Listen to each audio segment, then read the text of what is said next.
Two guys, one bench. We had a couple coaches that were like from the schools, but we had this one dude.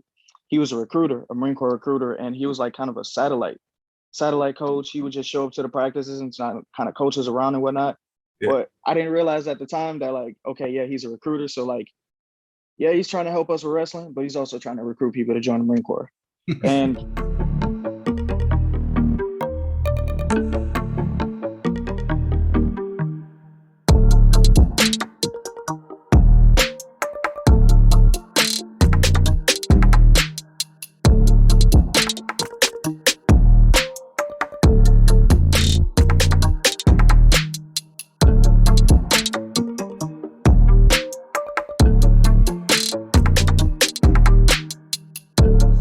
What's up, everybody? Welcome to T.G.O.B interview edition. Darrell, who do we have on today?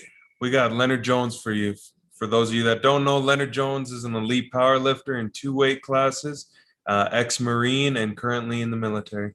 Definitely an awesome interview talking about his life as a powerlifter in the military service and much more. So tune in. Here we go. All right, everyone. We got a special guest for you, Lenard Jones. The man is elite in 2 weight classes, regardless of federation. He's also ex-Marine, currently in the Army right now. Lenard, how are you doing? I'm good. Thank y'all for having me. No problem, man. I met Lenard about 2019. It was Worlds, and we actually met him by accident because you were there, I believe, without a coach. You were just warming up in the back room, and I was actually coaching a kid who was competing against you. And I remember leading up to it, he was like, yeah, it should be pretty good. Like he saw the flight list and he was like, the best guy isn't competing, so it should be an all right meet. And then I guess when the list got updated and he's like, oh, that's the guy with all the world records over there. Yeah, so you ruined that guy's meet. Yeah. It's all right. what happened was like, so there was 2 meets going on, right? It was the 100% raw and there was the world powerlifting. And I had originally signed up for the 100% raw, but I got there and like, I started looking at the list and I'm like, what is this? Like, no, I didn't know about that. So all of the competition was in the world powerlifting. So I was like, I asked the gentleman running the meet, I think it was the president, last name Wilks. Yeah. And he was like, yeah, you can switch over. So that's what happened. Well, paid off because people who didn't see it came away with overall best lifter there. It came down to a last deadlift, and the Aussie dropped his deadlift because he had to jump way too high on that. Mm-hmm. But since then, man, how you been? I've been really good, man. I'm just, still doing it and enjoying the process. Nice. What weight class are you in? Right now, the last competition I did 148, and I've pretty much been in 148 for the last 5-6 years, but I'm really considering going up a weight class because those water cuts are starting to get a little bit too difficult, and it's starting to get to the point where it's like, all right, cool, this isn't as fun anymore. Yeah, I find the longer you lift, it's every year you're going to put on a little bit of weight, and then it gets a little harder, and you get stronger, right? Yeah. Then one day you might be in the super heavyweight class, and that'll be shit, man. Shit, man. I'm about 5'5", so I really hope not. That's about as tall as 𝐓.𝐆.𝐎. Yeah. Oh Lord. Against 𝐓.𝐆.𝐎, and he's not a very tall man, but he's like 400. He was 400 pounds at the time, and I thought it was like a baby elephant. He was huge. Like he can squat over 1,000. So imagine showing up to a meet and that's the guy in your category. You're like, okay, I'm gonna really try hard for second. We want to kick it off a little bit with questions, just get to know you a little bit. And I was talking to you a bit on Instagram about it, but I just kind of want to know what made you get into the Marines like right at 18. And can you tell us a bit about that whole process and experience? So, it was a great experience. So I wrestled in high school, and we had a couple coaches that were like from the schools, but we had this one dude. He was a recruiter, a Marine Corps recruiter, and he was like kind of a satellite coach. He would just show up to the practices and kind of coaches around and whatnot. Yeah. But I didn't realize at the time that like, okay, yeah, he's a recruiter. So like, yeah, he's trying to help us with wrestling, but he's also trying to recruit people to join the Marine Corps. And me and him got really close. He became like my go-to coach. Like when it was time for me to wrestle, that was the person that was like in my corner. And we got close and he was like, "Hey, what are you doing after high school?" And I was like, "I don't know. I'm really not trying to go to college. I'm gonna be honest with you. Like I just don't think that's for me right now." He's like, "Oh, why don't you join the Marine Corps?" And he kind of sold it to me. He's like, "You like working out?" I was like, "Yeah." He's like, "You want to get paid to work out?" I was like, "Yeah, sign me up. Sign me up." And I'm just gonna say that wasn't it. That he left out a couple things. You can imagine. What was the whole experience like? How long does it take for you to become a Marine? So it was actually pretty quick for me. It's not always that quick for other people. I signed my paperwork in December of 2015 when I was still in high school. Or no, I'm sorry, I apologize. 2013 when I was still in high school. And by June that next year, I was going to boot camp. So for some people, it takes a lot longer. It'll take like, I've seen people be in a depth for like 9 months to a year, but I guess I got in at the right time. You go to boot camp for about 3 months, and then you go to some more training, and then you go to your first duty station. So by that December of 2014, I was in my first unit in North Carolina. So the whole thing was like a year. Nice. And has that career in the military taken you across the world at all, or? It has not. It has taken me across the country. So Okay. go play in it's taking me across the country to go play in the sand in California, but nah, it hasn't. Not yet. Well, I guess that's kind of lucky if you think about it. Mhm. But I know you're in Virginia, and I had an awesome experience out there 2018 at Worlds. But as a Canadian, it was an amazing experience just to see. I don't know. I felt super safe there because it was just military everywhere. Like it was just, you're driving down the highway, you see tanks, you're driving along the way to DC, and there's all these different huge bases. And then, I hit DC, I drive past the Pentagon, and it's like I'm going through a Jack Bauer kind of situation here. It was pretty awesome. So I think Canadians, we don't really have a huge military. So it's for us to see a real military, it's kind of cool. Yeah, you're never really surrounded by it. I've never really been anywhere in the country where you feel like there's a military presence. No. Or you can even see it. The only time I saw it myself was when I went to Hawaii, and that's pretty much all you saw, especially when you went to go to Pearl Harbor to go through that. That was pretty amazing. But yeah, there's nothing like that here. It's cool. It's really cool. Before I joined in, like seeing that type of stuff on the roads and everything, I'd be like, "Oh wow, look at that!" But like I've actually been in a couple of those. Like it's really cool though. Nice. I didn't know that you were a wrestler. That's kind of awesome. I teach mixed martial arts, and Okay. we got a background in judo, so it's basically wrestling with clothes on, gi on, and yeah, man. How far did you go in that? Just to high school, or? So I started really late. I didn't start wrestling until my sophomore year of high school. Yeah. So I only wrestled my sophomore year, my junior year, and my senior year. But I really fell in love with it to the point where in the off season, I was wrestling like freestyle and Greco and like doing a little slight bit of traveling to like, the neighboring states of Georgia just to compete, just to get a little bit more mat time. But I was okay. I went to one of those schools where wrestling wasn't really a priority. So we weren't very good as a whole. Yeah, I just think, well, regardless, it's that grind that those practices have, right? I see it. For me, there's a huge correlation with lifting and martial arts because there is no faking being tough on the mats. There is no faking, putting weight on a barbell. And, it's the complete truth. Like you either do it or you don't. There's no lying. In some martial arts, there's a lot of bullshit. Trust me. There's some, some of those Taekwondo schools or whatever. But for me, just the MMA, and I was in Japan 11 years and fought and trained with some of the best guys, and it was just that grit, that grind. It goes well, and I can understand why you're a good powerlifter because of that. How did you get into powerlifting? So that's actually kind of how I got into powerlifting, right? So after high school, I was in the Marine Corps and I'm like, I'm doing the training there and like I'm going to the gym a little bit because like you look around and everybody is just like, you're looking at these people, you're like, shit, I gotta get in the gym, man. I'm trying to look like them. And I'm doing the gym thing. I'm waking up at like 4 or 5 o'clock in the morning to go to the gym because you think you're supposed to at the beginning. And like I met David, I don't know if you're Michael Dudley. No, it I don't know doesn't. if you ever heard of him. He's a big bencher. I only say you might have known him because he competes in the 100% raw. He's got the record at I think 205 and 220. But I met him and he kind of just introduced me to powerlifting. He just kind of took me under their wings and like just showed me the ropes. And I trained with them. It was doing a lot of stuff I had no business doing at the time, you know now, but it just kind of set that mentality of like hard work and just not being weak, I guess.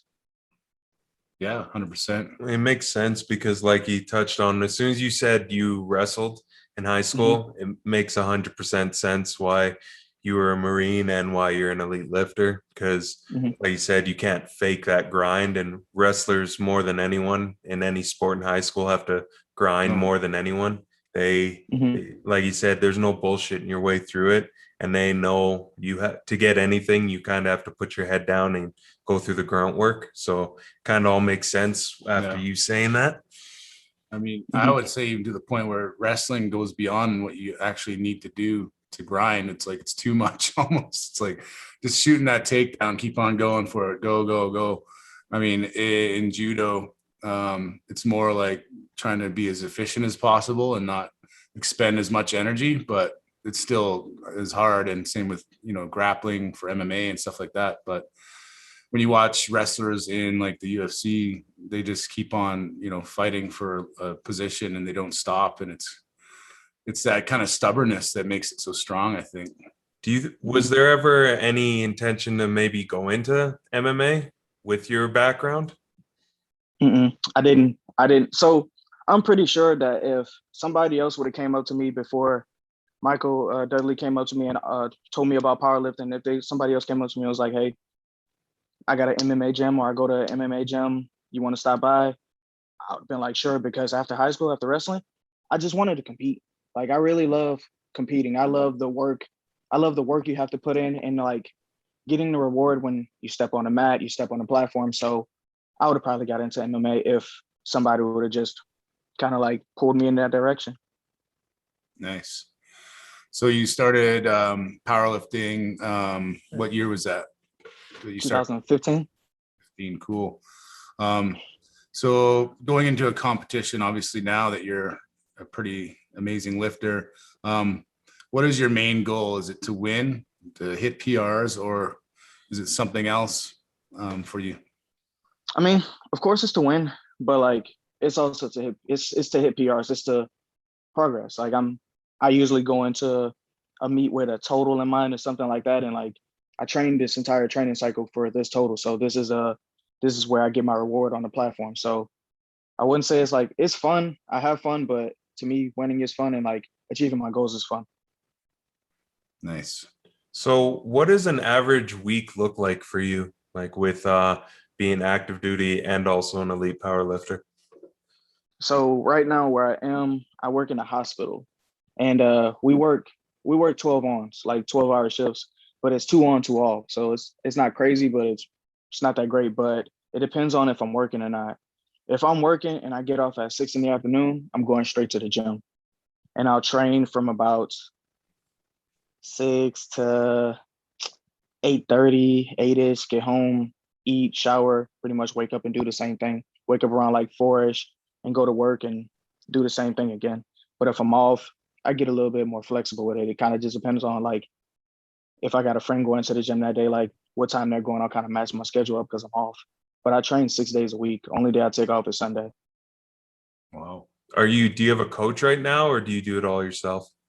I do it all myself. So in the past, I've done my own programming, but my last competition, like my prep, that got a little hectic. Like, it just like, I was just going through my mind about different things. And like, you know how it is. It gets a little crazy when you're like, there's so many possibilities and like you wanting to make sure you make the correct decisions rather.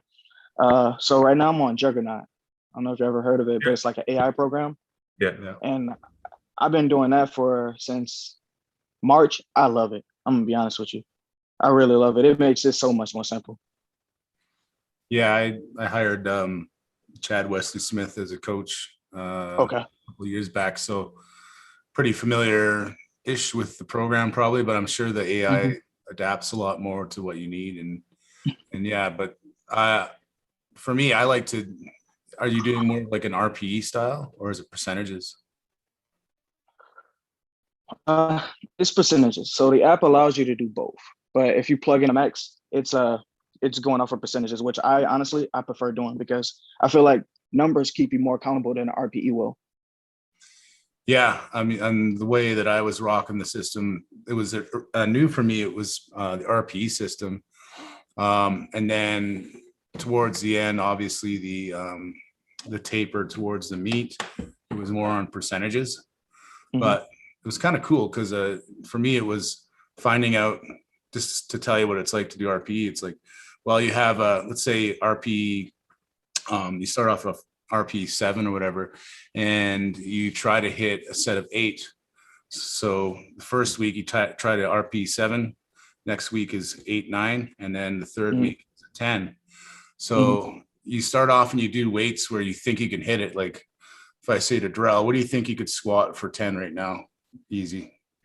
Like, you can get 405, right? Yeah, no problem. Yeah, so you could hit 405. So that would be like his RP 7, right?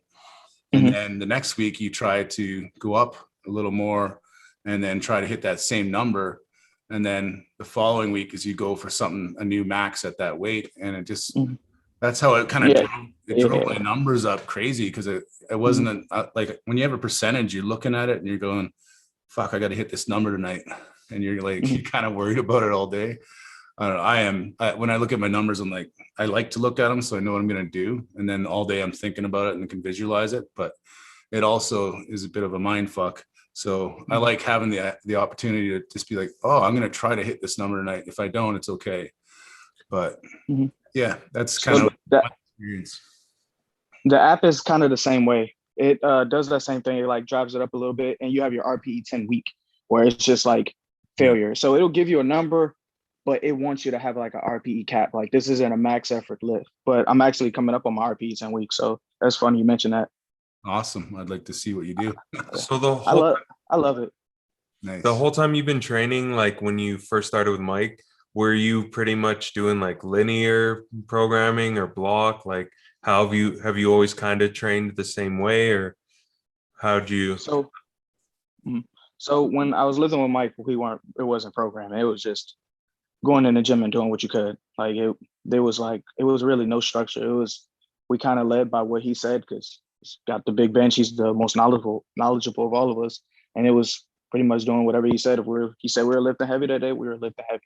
If it was a more rep style day, it was more reps. But all of the workouts were like, honestly, kind of brutal. But a little bit further on in my training, I got other coaches, and then it was more of a linear. I used to do start with a 10 by 10, kind of work your way down through the weeks type of deal. And then when I started like trying to educate myself on it, what I loved was kind of like block periodization, like DUP styles. Yeah. And then you just, as more knowledge comes out, you kind of adapt, like, all right, cool, this makes sense. But mostly block, to be honest. Nice.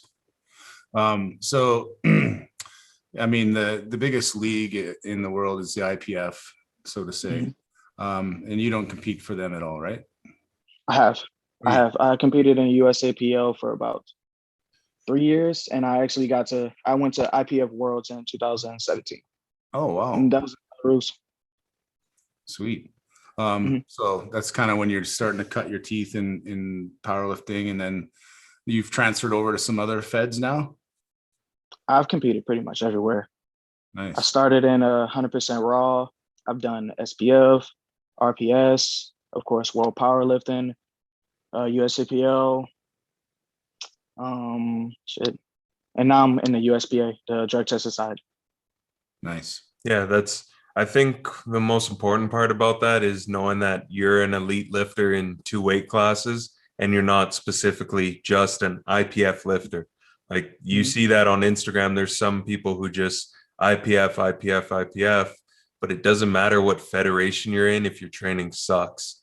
Like Exactly. the fact that I met you at a world powerlifting meet, but you were supposed to compete in 100% raw. It's like, this is one of the best lifters in the world, and he was going to be in 100% raw meet.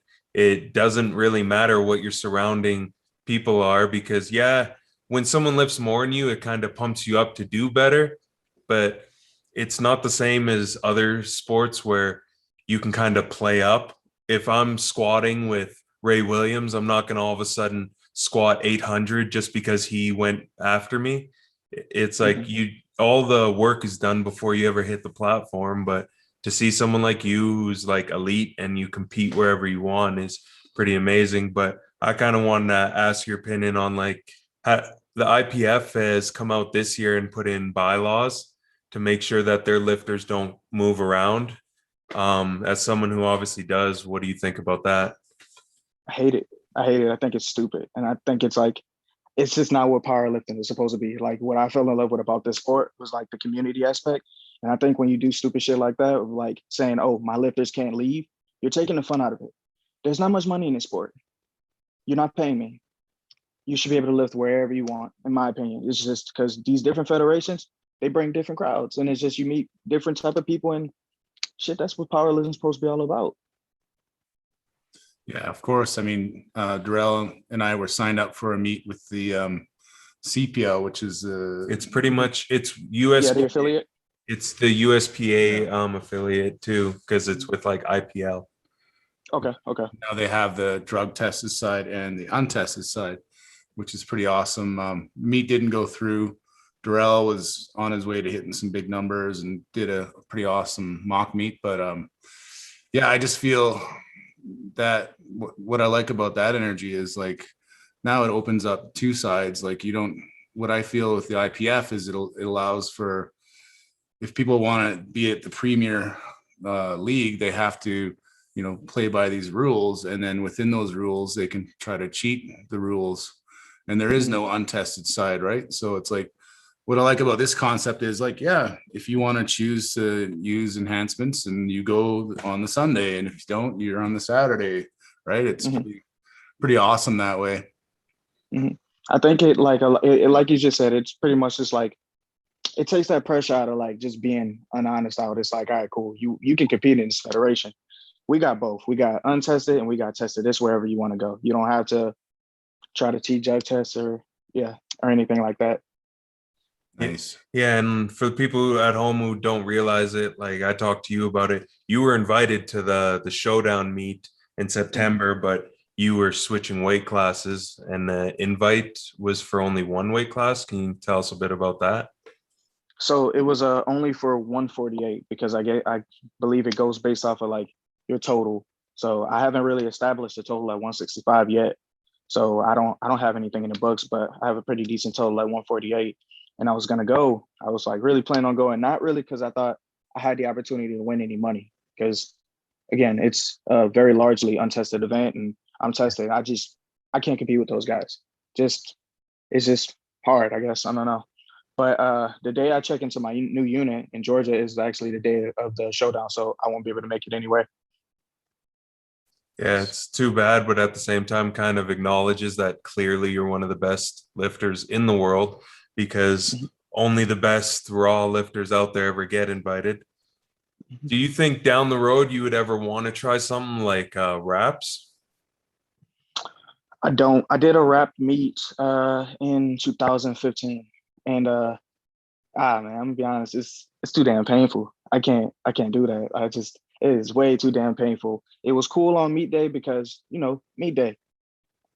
I don't feel anything on meet day. Like I'm not worried about anything because like the adrenaline is so high, but like it's really hard to get freaking hyped for some damn raps on a Tuesday night. Nobody's watching, it's too painful. So most likely not. You were mentioning you talked to some guy that was the head of the federation, Wilks. Well, that guy is the guy that created the whole Wilks formula or coefficient. Okay. Robert Wilks. Okay. And being a fat guy, It's hard for me to well, just the whole Wilks formula. It's great. I think it's awesome, but it doesn't work for me. But for a guy like you, it's tremendous. And yeah, I'm pretty sure right now you could probably lift as much as me anyways. I've dropped a lot of weight.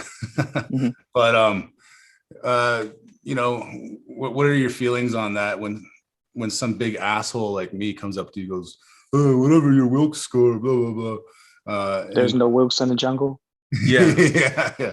No Wilks on the battlefield. I guess it doesn't shit. apply to you because people don't obviously know about your background at the same time. It's like, well, I might be smaller than you, but I could still kill you. So, so how do you feel about that? Because I know like we have one way of thinking of it. When we see Wilks, we're like, fuck Wilks, total matters. But how is it like as a lighter lifter? How do you feel about it? I mean, I really try not to pay it too much mind. You see it at the competitions because you show up, and a good amount of times I'm able to win best lifter. I'm able to like be really up there in the rankings, or another lighter weight lifter will win best lifters. But I just try not to pay it too much mind. I'm gonna be honest with you. I understand it. It's like a formula that isn't favorable to them, but in the future, if a formula comes out that's favorable to them, they're not gonna complain about it. They're not going to bitch if something favors being 300 plus pounds and it doesn't. With a 400-pound bench or some shit like that. Yeah. Yeah. And I don't think people realize exactly how strong you are to have that kind of Wilks, like comparably, like you outbench most people regardless of weight classes. Like you have a huge squat and a big deadlift, things that guys that are 200 plus pounds can't move. It's not like you got up to the ranking with having a 310-pound bench. Yeah, pretty much. So I kind of like the world's format is just your total is what wins, right? In the in your weight class. Whereas, sometimes it would be, wasn't it going off of the coefficient? Yeah, most of the time. And some of the meets here up in Canada and Raw is like, the guy could beat me even though because he was a few pounds lighter than me, but he lifted less or something like that. So obviously in your weight class, you probably destroy everybody in the total, and then you're fighting for the best Wilks to get the overall lifter. Yeah, pretty much. What is powerlifting like in the States? Because Canada, it's obviously when you go to a local meet, 9 times out of 10, if you're just a decent lifter, you're probably going to win it. Because there's a lot smaller meets. Obviously, we got a smaller population, but with you've obviously got 10 times the population. So, and you got a way bigger like crowd for it and everything. Like, what are competitions like for you when you show up? Are they pretty competitive regardless where you're at? So for me, honestly, not really. Like, they're really not too competitive until you get to the national and the international level for me, unless you just run into another lifter who's just on your level. But that's another reason why I'm going up is I like competition. Like you said earlier, at that competition in Canada, I was able to pull for the win. That was the most fun I've ever had at a meet. Like that pressure at the very end where like your heart's racing, they're about to call your name and it's like, all right, cool. I need this to win. That's what's fun about it. But when you're just going into a competition and you're out totaling people by 100, maybe 200 pounds, it's not as fun to me. So there'll be crowds and stuff like that. You'll have like 5-6 people in your weight classes, but it doesn't really get crazy for me until it gets to the national and the international level. Nice. Yeah, that's awesome. Winning on like your final deadlift against someone else. Like at that Worlds, I was lifting with he was on your team, the big man, Robert Gaines. Robert Gaines, one of the giantest men I've ever met. He's just huge. So nice though. Oh, he is so nice. Best guy ever. Oh yeah, he's awesome. I follow him on Instagram. He's out in Virginia with you, right? Or is he? Yeah.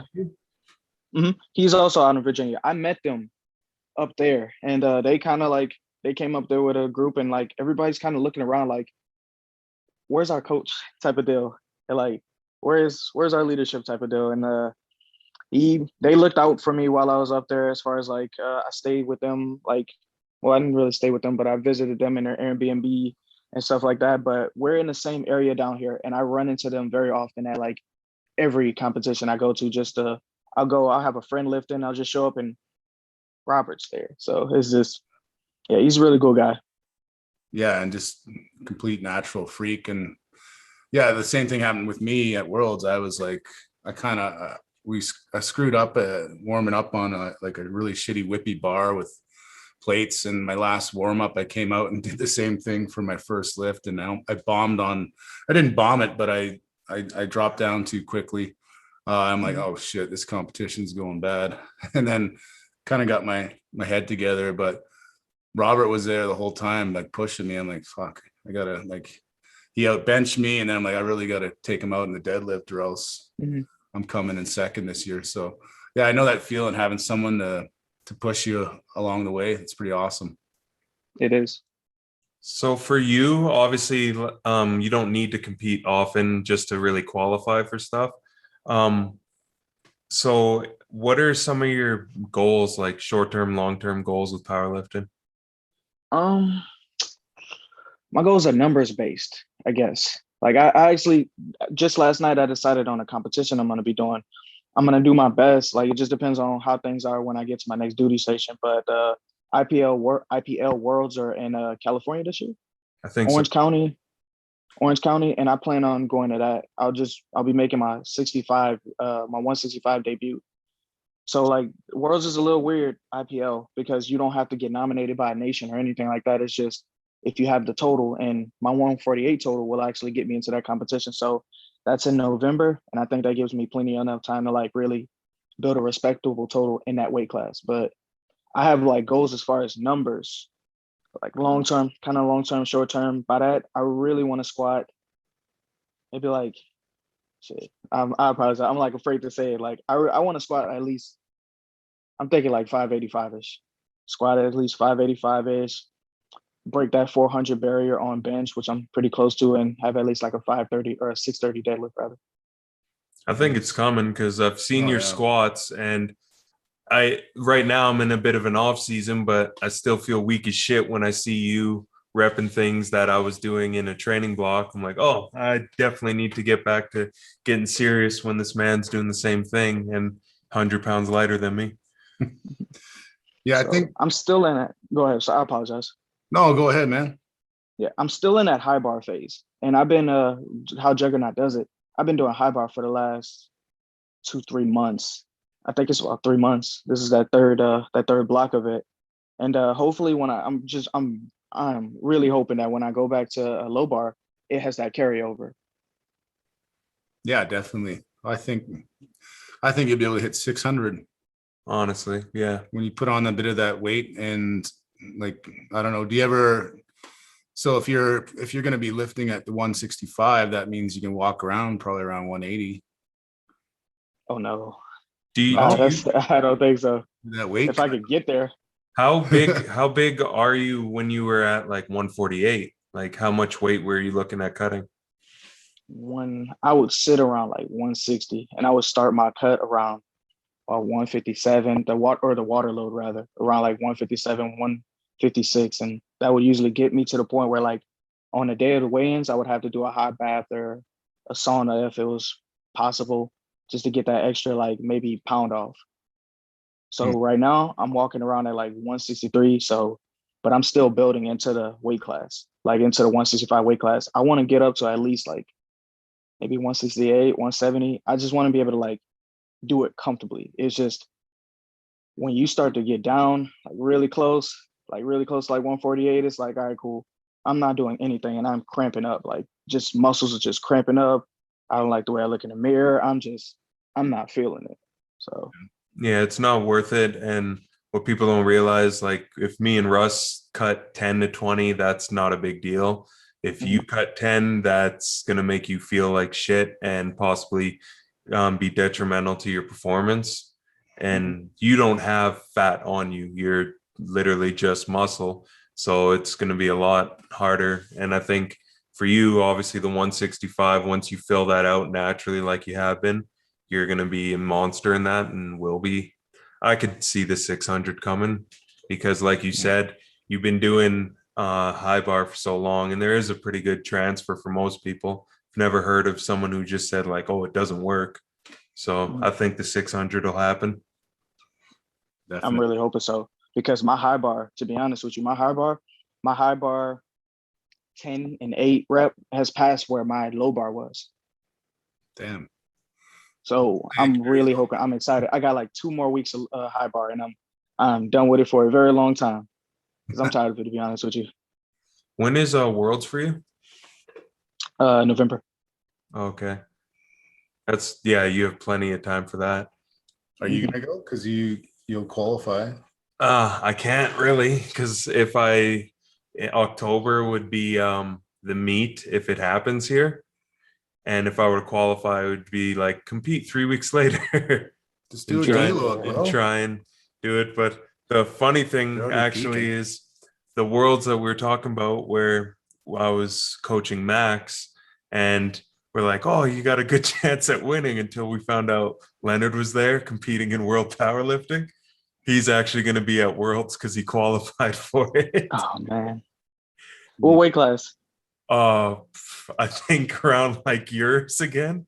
So Hey, you man. just can't escape it now. You got nothing on you, that's for sure. I like Max. Max is a really nice guy, man. I still keep in touch with him over Instagram. Yeah, That's good. Yeah. is there a big community of powerlifting where you're at, or is it just mainly you just pushing? So the gym I go to is mainly a bodybuilding gym, but we have like one of those super cool owners who's like super invested into like expanding the gym and like kind of giving you what you need. So I've been going there since August, and since then we got 2 combo racks. We have 3 or 4 sets of kilos. We have power bars, deadlift bars, platforms.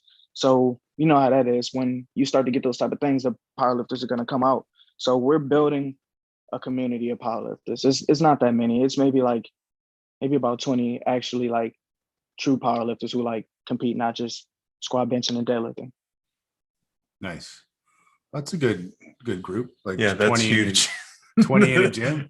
Wow. Here, yeah, it is. Compared to us, like that's at a gym full. Like that's really? 20. If you had 20 powerlifters in a gym, that's nuts. You can't find really 20 quality people that all train together at the same time. Like we train at a Russ owns his own gym, but we also train at a strongman and powerlifting gym. But you're not just in there with like 20 powerlifters at once. You may be in there with it's not at once. It's not at once. It's just like throughout the day you'll see certain people. It's just like in the entire gym there's only like 20 people who powerlift. Yeah, like at a time maybe like 4 or 5. Yeah, that's pretty much how it is here. And it'll be, for the most part, you find a lot of beginner here, and like not even intermediate. That's kind of rare here. Mm-hmm. Do y'all have like gyms that are like solely based for powerlifting up there? Yeah, the one we're talking about is strongman and powerlifting. Yeah, at a given time when, non-COVID times on a Saturday or whatever, there's good 30, 40 people in there training. Half the people are strongman doing crazy shit in one side, lifting stones, and then there's about 4 or 5 racks. Yeah, there's a lot of lifting going on. I kind of miss it, actually, being able to be in that atmosphere. It's like it's really hard to get motivated when you're lifting on your own. I agree. But to answer your question, powerlifting gym specifically, not really. Like in the city, I think there's one other one that I can think of.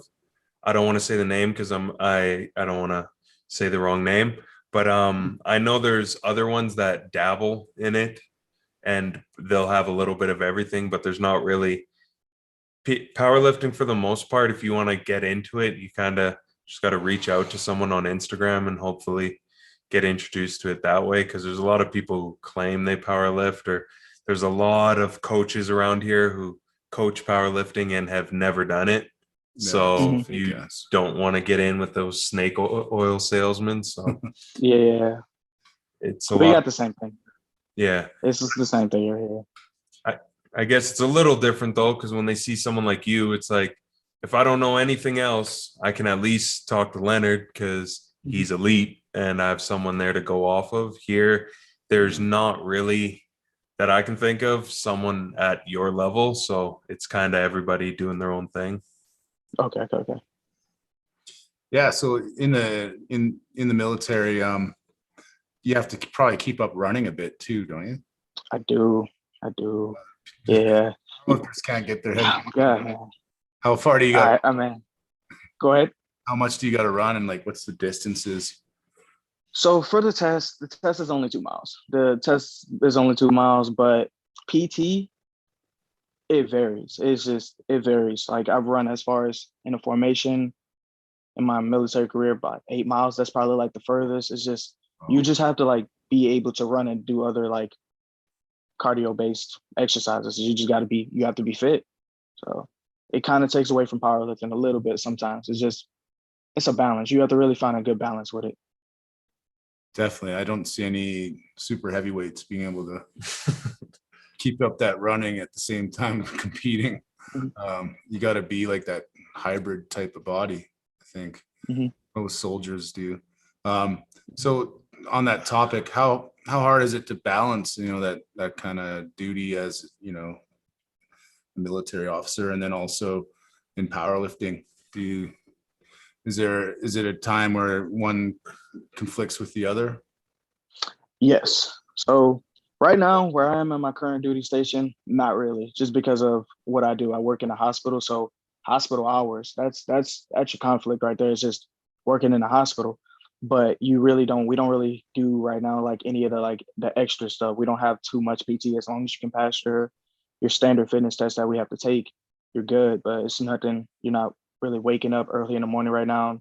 We don't really go to the field or anything like that currently. But in the past, it's been really hard when I got to do these heavy, high volume squats on a Tuesday night, but on Wednesday morning at about 5 o'clock, I got a 5 mile run. So it's just, all right, cool. I guess I'm not going to be going that heavy on squats, or do I skip the workout?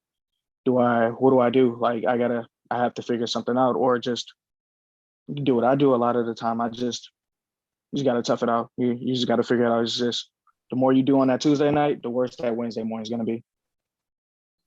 Definitely. Your test you're talking about, like that everyone has to pass, how often do you have to go through that? Is that like a once a month thing, or twice a year, once a year? Twice a month. I'm sorry, twice a year rather. Oh, okay. Well, it's funny. Like, obviously, to be in the military, you always got to be ready to go, ready for action, right? I was speaking to one of my clients who's a police officer, and he was talking about going through his training, probably 20 years ago. But he hurt himself, and there's a lot of running going on. But then I thought, like, most police officers do not have to continue this. No, they at do it all, once. right? Like, you do your testing, you get in, and then you can just start slamming down some donuts, and you're good. But when you're in the military, it's like, oh, we gotta go. You can't be like, oh, well, I gotta lose this weight first, or I gotta do, like, you always gotta be ready, right? Yeah, exactly.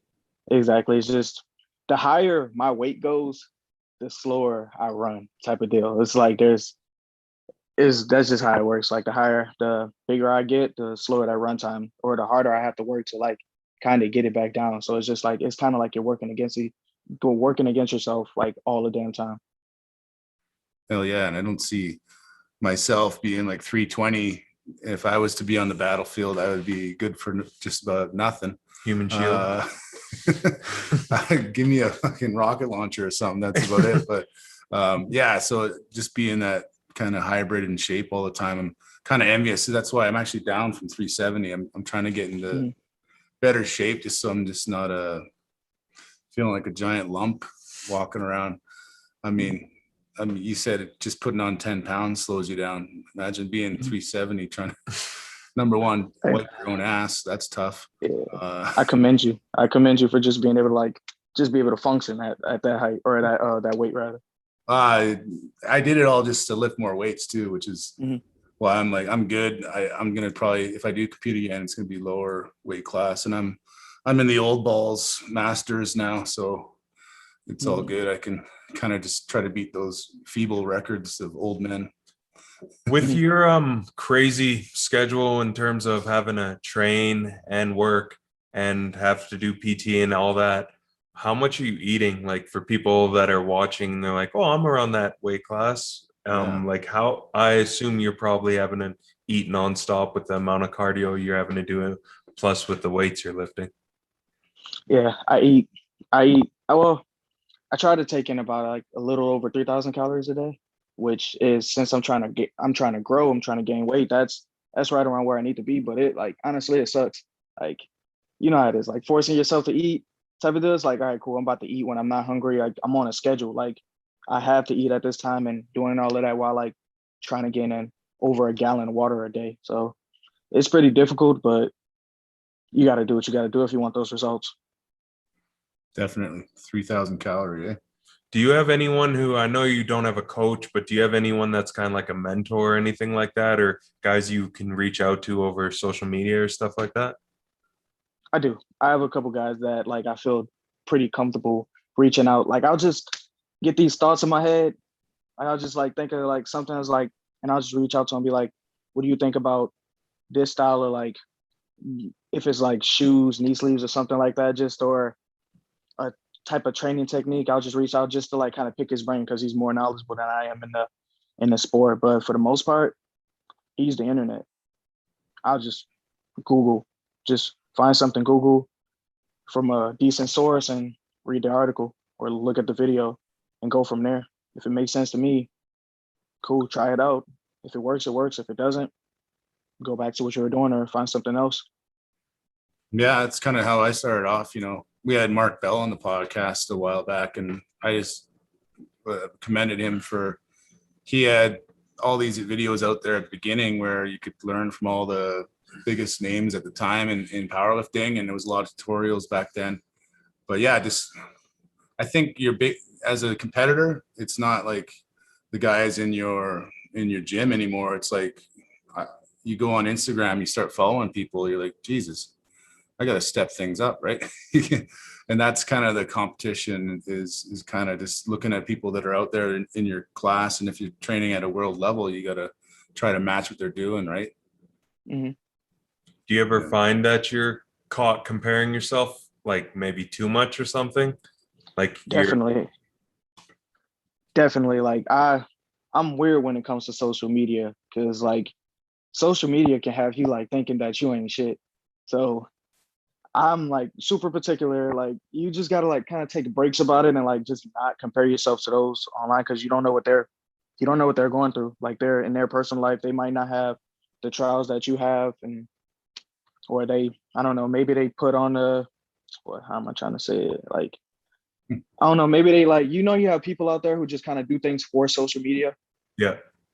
Like, they'll bump the weight way the hell up and be like, they'll put a weight that they can only do for 2 reps, but they'll put in the caption, I did that for 4 sets of 2 type of deal. And you're over here thinking this person did more to your max for 4 sets of 2 or something like that. And you're kind of feeling a little weighty about yourself. So I really try not to pay too much attention to what anybody around in my weight class is doing on social media, because it can fuck with you a little bit, or it can have you feeling yourself like you start to see you looking and you're like, I'm way stronger than this person, this person, this person. And you kind of like get a little complacent about things.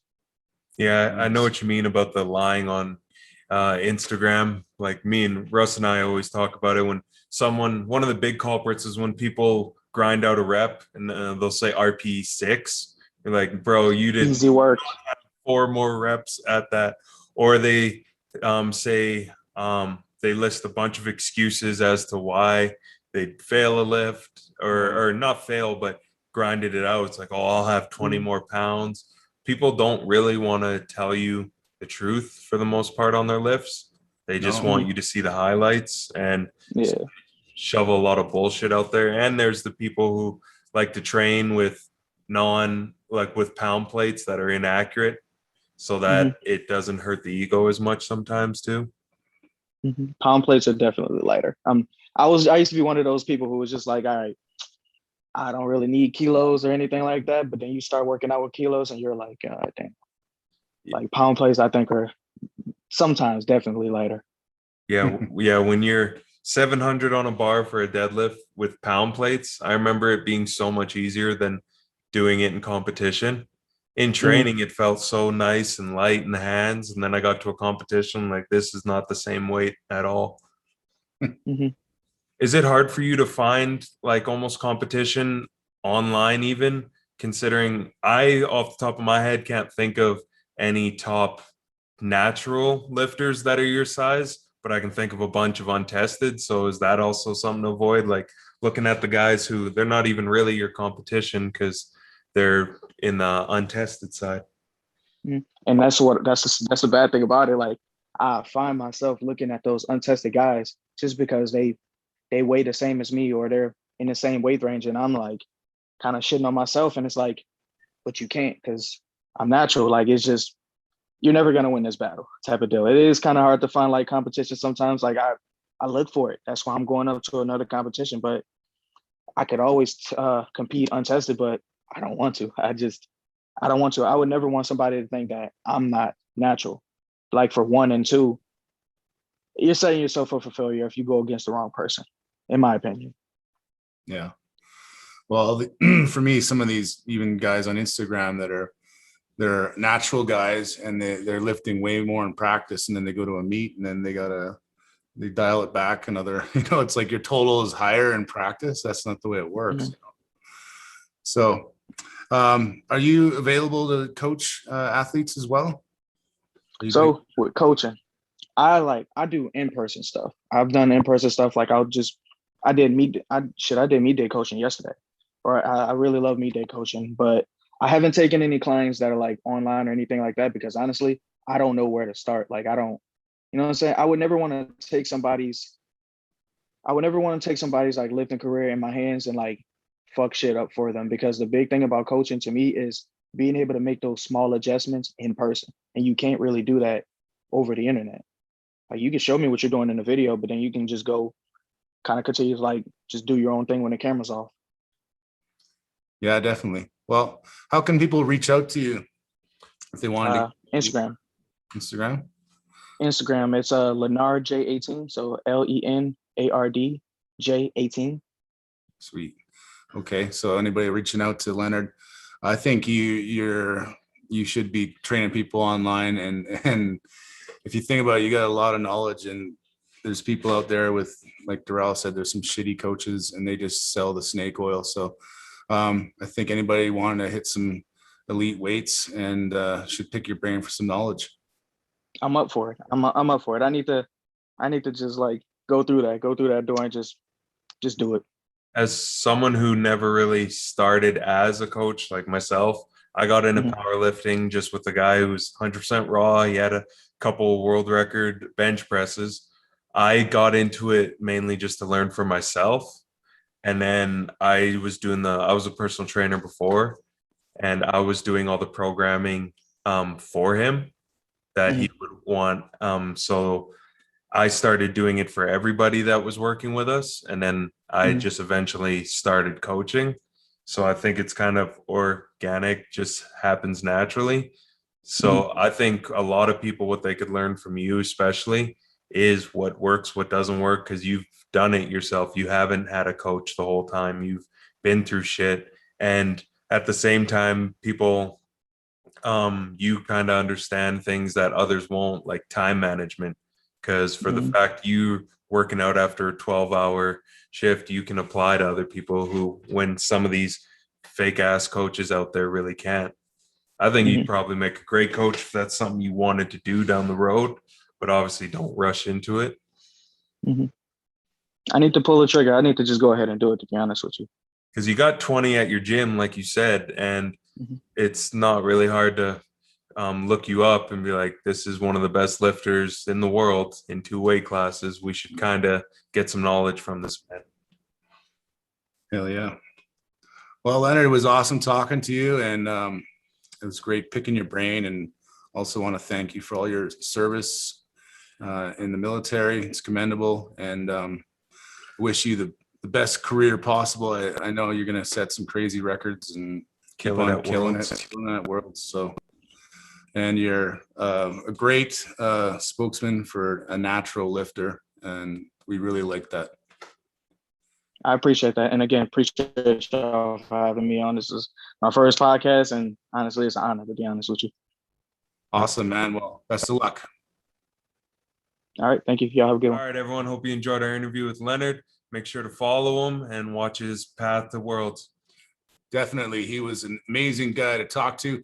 And don't forget to check out our sponsors. You can find their description in our captions. And also, don't forget to eat big, Train hard, and always be fight ready.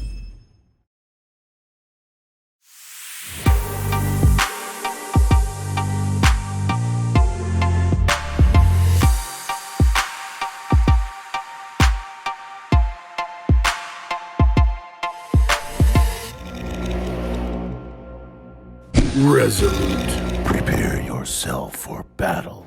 2 guys, 1 bench. Shit talking. Strict sports. Combat sports. Game over.